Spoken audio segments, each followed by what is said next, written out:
Tadi koko pisang anggur. So yang ni aku pilih pisang anggur.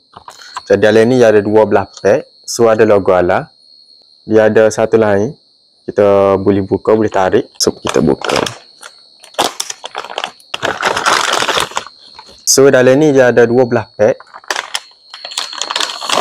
Ni untuk satu pack dia. So atas ni dia ada satu lain untuk kita tarik. So ni pisang anggur dan dia ada logo ala.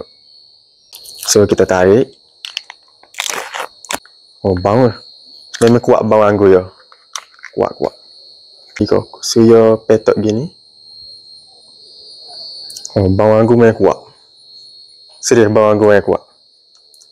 Bismillahirrahmanirrahim.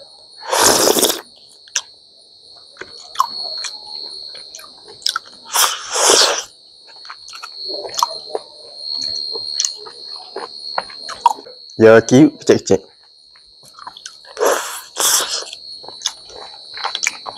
Anggur dia memang segar. So yang mana penggemar nata di koko, boleh cuba yang ni.